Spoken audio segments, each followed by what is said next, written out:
உலக தமிழர்களை ஒரே இடத்தில் சந்திக்க வேண்டுமா? உங்களை அன்புடன் அழைக்கிறது தி ரைஸ் அமைப்பின் 13வது உலக தமிழர்கள் மற்றும் திறனாளர்கள் மாநாடு. நடைபெறும் நாள் ஜூன் 7 முதல் 9 வரை 2024 சுவிட்சர்லாந்து நாட்டில் உலக புகழ்பெற்ற டாவோஸ் காங்கிரஸ் சென்டரில். இன்றே பதிவு செய்வீர். www.tamilrise.org. தொடர்புக்கு 9150060032.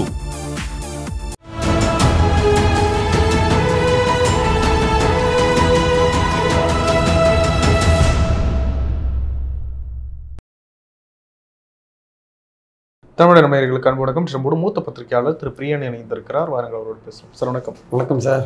இந்த தினமலர் நாளிதழ் சமீப நாட்களாக அந்த அதிமுக சம்மந்தப்பட்ட சில செய்திகளை எல்லாம் போட்டுட்டு வருது. அதில் ஒன்று போட்டது, எடப்பாடி பழனிசாமி ரொம்ப அப்செட்டில் இருக்கிறாரு, கட்சி நிர்வாகிகள்லாம் வேலையே பார்க்கல, ஒத்துழைப்பே இல்லைன்ட்டு ரொம்ப இதில் இருக்காரு அப்படின்ற மாதிரிலாம் போட்டாங்க. எப்படி பார்க்குறீங்க அந்த செய்திகளை எல்லாம்? இல்லை, நிச்சயமாக அதிமுகவில் ரொம்ப வருத்தத்தோடு தான் இருக்காங்க. ஏன்னா முதல்ல அவங்களுடைய கவலை என்னவாக இருந்ததுன்னா, ஒவ்வொரு எலெக்ஷனும் ஒவ்வொரு சூழலில் நம்ம கண்டெஸ்ட் பண்ணுறோம். நம்ம இப்போ 2019 நீங்கள் தோத்தீங்க பாஜகவுடனா அது வேறு விஷயம். அது எடப்பாடி மோடி ரெண்டுத்துக்கும் எதிர்ப்பு உணர்வு நிறையா இருந்தது, தோத்தீங்க. 2021 ஓரளவுக்கு ஃபைட்டு கொடுத்து கூட்டணி கட்சிகள் 75 வந்தீங்க. தேமுதிக மட்டும் அந்த கூட்டணியில் இல்லை, மற்றவங்களாம் இருந்தாங்க. 75 இடங்கள் வந்தீங்க. இந்த எலெக்ஷன் உங்களுக்கு ஒரு முக்கியமான எலெக்ஷன். பாஜகவுக்கும் முக்கியமான எலெக்ஷன், அதிமுகவுக்கும் முக்கியமான எலெக்ஷன், ஓபிஎஸ்க்கும் முக்கியமான எலெக்ஷன், டிடிவிக்கும் முக்கியமான எலெக்ஷன், சீமானுக்கும் முக்கியமான எலெக்ஷன், டிஎம்கேக்கும் முக்கியமான எலெக்ஷன். டிஎம்கேக்கு எவ்வளோ எதிர்ப்புணர்வு இருக்குன்றது தெரிஞ்சு போயிடும். இந்த ஆன்டி இன்குபன்சி எவ்வளோ இருக்குன்னு அவங்க வெற்றி பெறுறது அல்லது விக்டரி மார்ஜின்லேருந்து நம்ம தெரிஞ்சுக்கலாம். நம்ம அதுக்கேற்றபடி 26 நோக்கி போகும்போது அவங்க மாற்றிக்கலாம். அவங்க அதே மாதிரி டிடிவி வின் பண்ணால் அவர் எப்படி ஏடிஎம்கே ஒன்றுபடுத்துறதோ அவர் வெற்றி பெறு வர மாட்டாரா? ஓபிஎஸ் வெற்றி பெறலைன்னா அவருடைய அரசியல் அவ்வளோதானா? பாமக எடப்பாடி ஒரு 18% 22% ஓட்டு வாங்கிட்டாருன்னா தப்பிச்சிடுவார். ரொம்ப அதுக்கு கீழே ஓட்டு வாங்கினாரு, 15-16% ஓட்டு வாங்கினாருன்னா கட்சி அவர்கிட்ட இருக்குமா இருக்காதா? இந்த மாதிரி விஷயங்கள்லாம் இருக்கிறத நம்ம பார்க்குறோம். அதே மாதிரி அண்ணாமலை எண் மக்கள் யாத்திரை போனார். எவ்வளோ தூரம் கட்சி வளர்ந்துருக்கு, இவர் கட்சி மேலிடத்தை நம்ம வளர்ந்துருக்கோம்னு சொல்லி தனியாக ஒரு கூட்டணி சரியாக அமைக்காமல் போனார். அது பலன் கொடுத்துருக்கா இல்லையா? ஸோ இந்த விஷயங்கள்லாம் தெரிய வரதுனால குறிப்பாக எடப்பாடியை பொறுத்த மட்டும் அவர் வாங்குகிற ஓட் பர்சன்டேஜ் தான் தீர்மானிக்கும். ஆனால் அதுலேயும் ஒரு சின்ன ஒரு இது என்னென்னா, இவங்க ஒன்றா சேர்ந்து நின்று இருக்கலாம். யார்? எடப்பாடி, பாஜக எல்லாருமே ஒன்றா சேர்ந்து நின்று இருக்கலாம். அண்ணாமலை கொடுத்த வாக்குறுதியை நம்பி பாஜக மேலிடம் தனியாக போகிறது முடிவு பண்ணிட்டாங்க. ரெண்டாவது எடப்பாடிக்கே பாஜகவோட சேர்ந்து நிற்கக்கூடாதுன்னு அவருக்கு என்ன அவருடைய அந்த அந்த கிளாரிட்டியே இல்லை. அவர் ஏன் வெளில வந்தார்ன்ற கிளாரிட்டியே இன்னும் கிடையாது. அதை எதுக்காக வெளில வந்தார்ன்ற கிளாரிட்டியே இல்லை, தெளிவான நோக்கமே இல்லை. அமித்ஷாவோட உட்காந்து பேசுறது, மோடியோட உட்காந்து பேசுறது எல்லாம் பண்ணிவிட்டு கடைசி நேரத்தில் வெளில வந்துட்டார். ஆனால் இவர்கள் எல்லாம் ஒன்றுபட்டு இருந்தால், தேமுதிகவும் சேர்த்து ஒன்றுபட்டு இருந்தால், குறைந்தபட்சம் 10 தொகுதிகளில் திமுகவுக்கு பயங்கரமான சேலஞ்சை கொடுத்துருப்பாங்க. அதில் சந்தேகமே வேண்டாம். ஏன்னா ஒரு ஆளுகின்ற கட்சிக்கு எதிராக மக்களை திரட்டுவது சுலபம். பல்வேறு குற்றச்சாட்டுகள் நம்ம சொல்ல முடியும். நீங்கள் என்னதான் திருப்தியாக பல விஷயங்கள் பண்ணால் கூட கடுமையான போட்டியை கொடுக்கக்கூடிய வாய்ப்புகள் இருக்குது. அந்த போட்டியில் நீங்கள் 5-6 இடங்கள் பெறுவதற்கான வாய்ப்பு கூட இருக்குது. அந்த மாதிரி ஒரு சான்ஸை மிஸ் பண்ணிட்டாங்க. இப்போ அவங்களால பாஜகவும் வெற்றி பெறாது, அதிமுகவும் வெற்றி பெறாது. இந்த முடிவை நீங்கள் ஏன் எடுத்தீங்கன்னு பாஜக தொண்டர்களும் அண்ணாமலையை பார்த்து கேட்குறாங்க, அதிமுக தொண்டர்களும் எடப்பாடியை பார்த்து கேட்குறாங்க. இப்போது நீங்கள் ஓட் பர்சன்டேஜ் கம்மியாக போய் ஒரு இடத்துல வின் பண்ணல வச்சுக்கோங்க, நம்ம ஒன்று சேர்ந்தால் தான் முடியும், இனிமேல் ஒன்றாகணும் அப்படின்ற ஒரு குரல் வரும். ஆனால் ஒன்றாகணும்னு ஒரு குரல் வரும்பொழுது அந்த ஒன்றாக்கிறதுக்கான அந்த அந்த ஊக்கத்தை கொடுக்கறதுக்கான இடத்துல ஓபிஎஸ்ஓ டிடிவியோ இருக்கணும். அவங்களே தோத்துட்டாங்க வச்சுக்கோங்க, அவங்க என்ன ஊக்கத்தை கொடுக்க முடியும்? ஒன்றும் கொடுக்க முடியாது, அவங்கள நம்ப மாட்டாங்க. ரெண்டாவது இப்போ ஏடிஎம்கேல பொறுத்த மட்டும் ஒரு முக்கியமான விஷயம் என்னவா இருக்குன்னா, அந்த கொங்கு பிளாக் இருக்குல்ல, கொங்கு மண்டல பிளாக், அவங்க எப்படி இதை கைவிட்டு இந்த கட்சி நம்மக்கிட்ட இருக்கணும். கட்சி அது சிவி சண்முகத்துக்கிட்டையோ இல்லை ஜெயக்குமார்கிட்டையோ இல்லை உதயகுமார்கிட்டையோ இல்லை ஓபிஎஸ்டியோ இல்லை வேறு யார்ட்டையோ அது எந்த கட்டத்திலையும் போயிடக்கூடாது அப்படின்றாங்க. அதனால் எடப்பாடியை எழுத்து என்ன தான் குரல் வந்தால் கூட, அவர் ரொம்ப குறைவான ஓட்டு வாங்கினார், வின்னே பண்ணலைன்னு வந்தால் கூட அந்த எதிர்கோஷி ஒன்று சேர்றது கஷ்டம். அது ஜெயக்குமாரோ, அது சிவி சண்முகமோ, கேபி முனுசாமியோ, இல்லை அன்வர் ராஜாவோ, இல்லை உதயகுமாரோ, இவங்க ஒன்று சேர்றது கஷ்டம். ஒன்று சேர்ந்து எடப்பாடி எடுத்து போராடுறது ரொம்ப கஷ்டம். அப்போ இவங்கெல்லாம் ஓபிஎஸ்ட்டை சேரணும்னா ஓபிஎஸ் வலுவாக இருக்கணும். ஓபிஎஸ் இந்த எலெக்ஷனில் தோத்துட்டாருன்னா அவர் யாரும் நம்ப மாட்டாங்க. இந்த எடப்பாடி பின்னாடி இருக்கிற குரூப்புக்கு, இந்த நான் சொல்கிற இந்த சிவி சண்முகம் எல்லா குரூப்புக்குமே ஒரு ஒற்றுமை என்ன இருக்குன்னா, மீண்டும் தினகரன் சசிகலா குரூப்புக்கு எதை போய் மாட்டிக்கூடாது அப்படின்ற எண்ணம் இருக்குது. அதனால் அந்த பக்கம் போகிறத இது பண்ணுவாங்க. ஆனால் அதே சமயம் எடப்பாடியோட கொங்கு மண்டல பிளாக் இருக்குல்ல, அது என்ன நினைக்குது, ரெட்டை இலை நம்மக்கிட்ட இருக்குது, நம்ம இந்த சண்முகமோ இல்லை நம்ம தோத்துட்டோம்னா ஒரு குரல் வந்ததுன்னா கூட நம்ம அதை எதிர்த்து போராடி இந்த கட்சியை நம்ம கொங்கு பிளாக் நம்ம கையில் வச்சுக்கணும் இந்த கட்சி நம்ம பிடிய விட்டு போகக்கூடாதுன்னு வேலுமணி, தங்கமணி, அங்கே இருக்கிற மற்றவங்கலாம், எடப்பாடி உட்பட எல்லாருமே நினைக்கிறாங்க. நம்ம கையில் தான் இந்த கட்சி இருக்கணும், ரெட்டை இலை சின்னமும் நம்மகிட்ட தான் இருக்கணும்னு. அதனால தான் வந்து எடப்பாடி வந்து என்னதான் மோசமாக வந்து தோத்தா கூட, என்னதான் இடத்த வாங்காது கூட, அவரை எதிர்த்து களமாடி அவர்கிட்டேருந்து கட்சியை பிடிங்கி கட்சியை ஒன்றாக்குற ஒரு விஷயங்களில் இந்த அதிருப்தியாளர்கள், அது எந்த அதிருப்தியாளராக இருந்தாலும் சரி, தேர்தலுக்கு அப்புறம் வர போகிற ஜெயக்குமாராக இருந்தாலும் சரி, அது சிபி சண்முகமாக இருந்தாலும் சரி, அல்லது வந்து வேறு எக்ஸ்ஆர்ஒய் உதயகுமாரே கடைசி நேரத்தில் வந்து ஒர்க் பண்ணலை. அவர் டிடிவி தொகுதியிலையும் ஓபிஎஸ் தொகுதியிலையும் உதயகுமாரே ஒர்க் பண்ணலன்னு ஒரு விஷயம் வருது. ஏன்னா அந்த கம்யூனிட்டி ஆளுங்க அவர்கிட்ட சொல்லிட்டாங்களாம், நம்ம ஆளுங்க போட்டி போகிற இடத்துல நீ ஏன் எதிர்த்து வேலை செய்யலன்னு கேட்டாங்களாம். அதனால் சைலண்ட் ஆகியிருக்காரு. கடைசி 10 நாளில் சைலண்ட் ஆகிட்டார் போல் இருக்கு. ஸோ அவருக்கும் ப்ரெஷர் கொடுத்துட்ருக்காங்க. அதனால் இவங்க என்னதான் பிரிஞ்சிருந்தா கூட அந்த எடப்பாடியோட அந்த குரூப்பை வந்து உடைக்கிறது வந்து ரொம்ப கஷ்டமான காரியமாக இருக்கும் அப்படின்றது ஒரு பேச்சும் இருக்கும் ஆக்சுவலாக. ஆனால் தொண்டர்கள் வந்து கொதித்தெழுந்து, இல்லை எடப்பாடி போகணும், எல்லாரும் ஒன்று சேர்ந்து ஒரு கூட்டு தலைமையாக கொண்டு வாங்க, 26 நோக்கி போகும்போது அதிமுக வலுவாக இருக்கணும்னு போன்ற விஷயங்களை கையில் எடுத்தாங்கன்னா, அப்போ கொங்கு பிளாக் எப்படிப்பட்ட ஒரு கொங்கு பிளாக்ல வந்து பணமும் இருக்குது, அவங்க விட்டு ரெட்டை இலை சின்னமும் இருக்குது. அதனால் அவங்க வந்து தைரியமாக வந்து இந்த கட்சியை நம்ம பிடிய விட்டு போகாதுன்னு அவங்க நினைக்கிறாங்க. என்னதான் நீங்கள் பார்த்தீங்கன்னா கூட இவங்கெல்லாம் கூட குரல் கொடுப்பாங்களே தவிர, வேலுமணியோ தங்கமணியோ எடப்பாடியை எதிர்த்து ஒரு குரல் கொடுக்க மாட்டாங்க. அவங்க வந்து அண்ணாமலை இப்போ வளர்றா வச்சுக்கோங்க, அண்ணாமலை எதிர்க்கிறதுக்கே அவங்க ஒரு குரூப்பாக இருக்க வேண்டிய அவசியம் இருக்குது.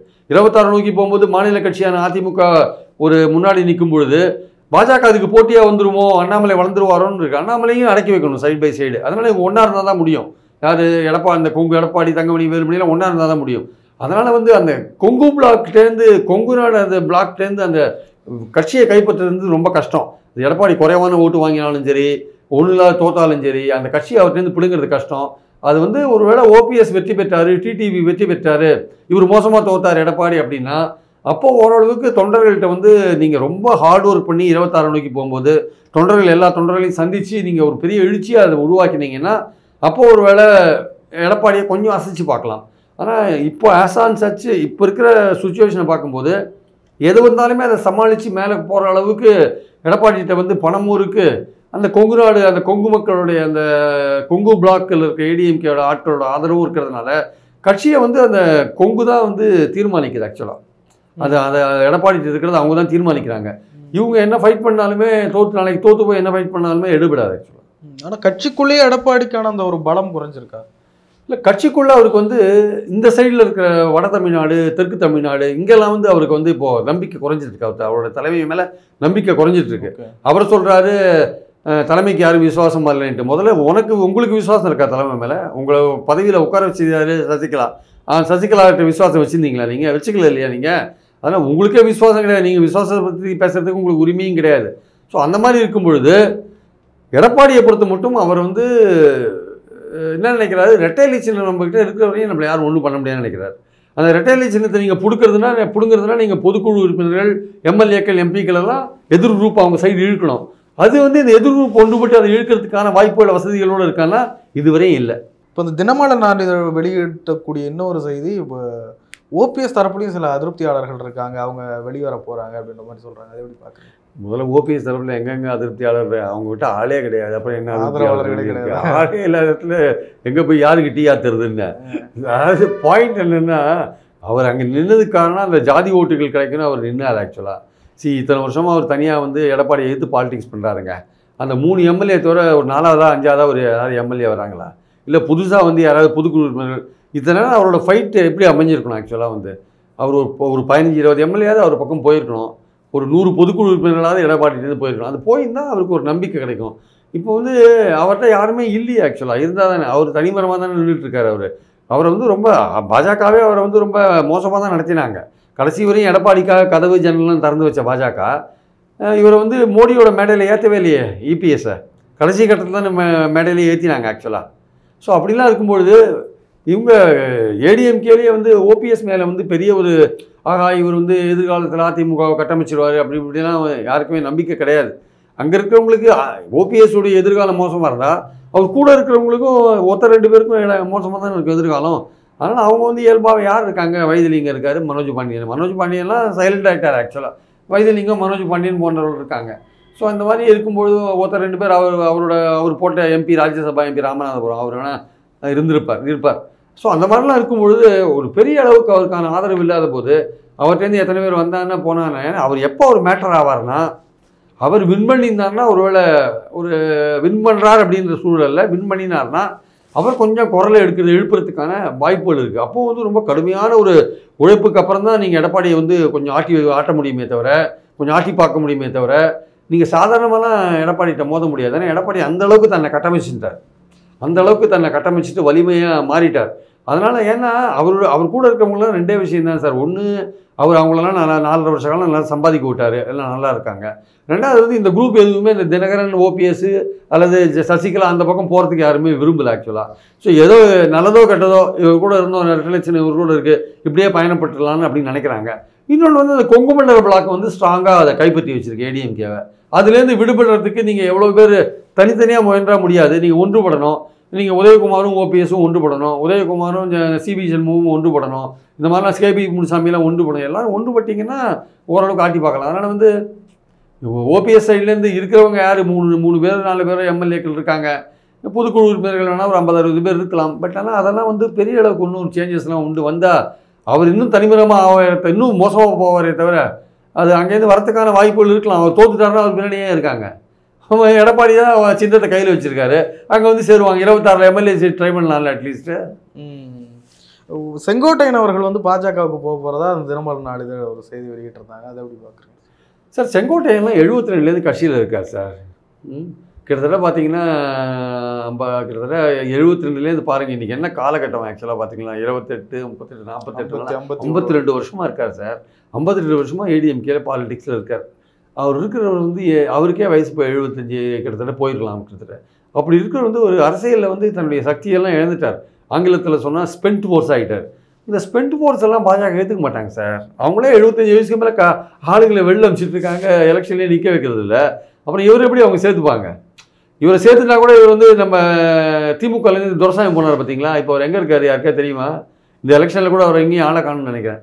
ஸோ அந்த மாதிரி வந்து இருக்கிற இடம் தெரியாத போக வேண்டியது தான். ரெண்டாவது, இவ்வளோ வருஷம் ஒரே கட்சியோடு இருந்து ஒரு நல்ல பேரோடு இருக்கிற செங்கோட்டையன் கடைசி காலத்தில் தேவையில்லாமல் போய் பாஜகவில் போய் சேர்ந்து தன் பேரை கெடுத்துப்பாருன்னு தோணலை.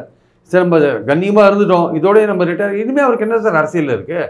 மந்திரியாக இருந்துட்டார், பல தடவை எம்எல்ஏவாக இருந்துட்டார். இனிமேல் அவருக்கு அரசியல் என்ன இருக்குது? அதனால் அது இதெல்லாம் வந்து ஒரு கற்பனையான விஷயம், தவிர நடக்கிறதுக்கான சான்ஸ் இல்லை. அதாவது உண்மையிலேயே செங்கோட்டையன் தன்னையே ஒரு சுய பரிசோதனை அவர் பண்ணிட்டார்னா அவர் எங்கேயுமே போக மாட்டார். அழகாக ரிட்டையர் ஆகிட்டு வீட்டில் எனக்கு அரசியலே வேண்டாம்ப்பா, நான் 26க்கும் வரல, எந்த ஆட்டத்துக்கும் வரல, இதோடு நான் என்னோடய அரசியலை நிறுத்திக்கிறேன், நான் ரிட்டையர் ஆகிறேன்னு சொல்லிட்டு வீட்டில் அழகாக இருக்கிறது தான் அவருக்கு நல்ல விஷயமா இருக்கும். பாஜகலாம் அவரை சேர்க்க மாட்டாங்க சார். இப்போ நீங்களே சொல்லியிருந்தீங்க, ஒரு வேளை அதிமுக பாஜக கூட்டணி இருந்திருந்தா ஒரு 10 தொகுதிகளிலேயாவது ஃபைட் கொடுத்துருக்கலாம். இப்போ அப்படி கொடுக்காம போய் இப்படி ஒரு மிகப்பெரிய ஒரு வெற்றி திமுகவுக்கு கிடைக்குதுன்னு அப்படின்னா அந்த பழி யாருக்கு சார்? அண்ணாமலைக்கு போகுமா, எடப்பாடிக்கு போகுமா? 2 பேருக்குமே போகும். அங்கே அண்ணாமலைக்கும் எதிர்குரல் வரும். ஏன்னா அங்கே இருக்கிற பழைய ஆட்கள்லாம் கூட்டணிக்கு போகணும்னு விரும்பினாங்க.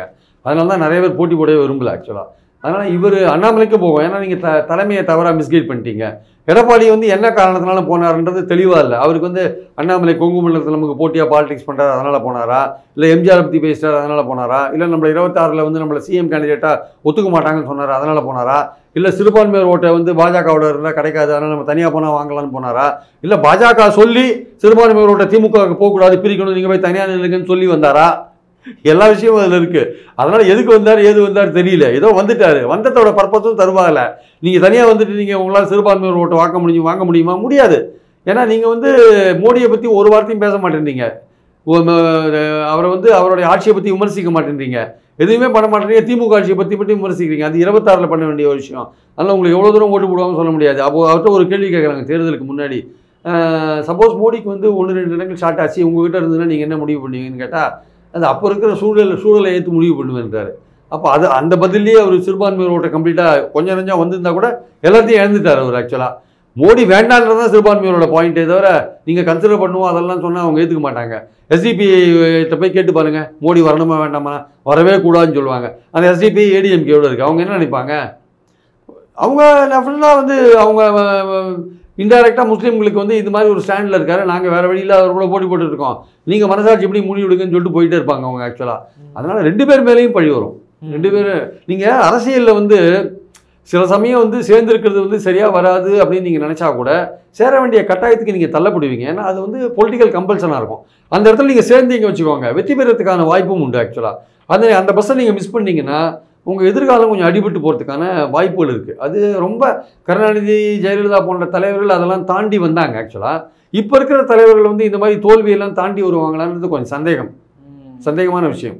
நீங்கள் இந்த மாதிரி ஒரு பொலிட்டிக்கலாக சில அதிரடியான முடிவுகள் எடுக்கும்போது அதோட வெற்றி தோல்வி என்ற விளைவுகள் வந்து உங்களை பாதிக்காத அளவுக்கு நீங்கள் அடுத்த கட்டத்துக்கு போகிறதுன்றது இருக்குல்ல, அது வந்து செல்வாக்கு மிக்க தலைவர்களால் தான் முடியும். அது அண்ணாமலையோ அல்லது எடப்பாடியோ அதுக்கான வாய்ப்புகள் ரொம்ப கம்மி. ஆனால் கட்சியை வந்து தங்கள் கையில் வச்சுக்கிறது வேற விஷயம், கட்சிக்கு தலைவராக கண்டினியூ பண்ணுறது வேற விஷயம். பட் அதே செல்வாக்கோடு இருக்கீங்களான்றது ஒரு கேள்விக்குறியாக இருக்கும்.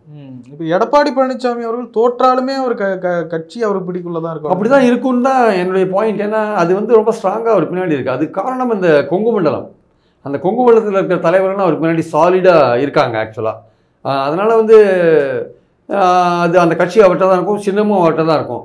இது அவரை எதிர்க்கிறவங்க, தேர்தலுக்கு இப்போ எதிர்க்கிறவங்க, இல்லை தேர்தலுக்கு அப்புறம் எதிர்க்கிறவங்க, அது ஓட்டு குறைஞ்சி போச்சு ஒன்றும் வரலன்னு எதிர்க்கிறவங்க, இல்லை எடப்பாடி கிட்ட கட்சி இருந்தால் எதிர்காலம் இருக்காதுன்னு நினச்சி எதிர்க்கிறவங்க, அவங்ககிட்ட ஒரு ஒற்றுமை வருமானது சந்தேகத்துக்கு ஒரு விஷயம். சிவா சார், நிறைய விஷயங்களை பகிர்ந்து நன்றி. தேங்க்யூ.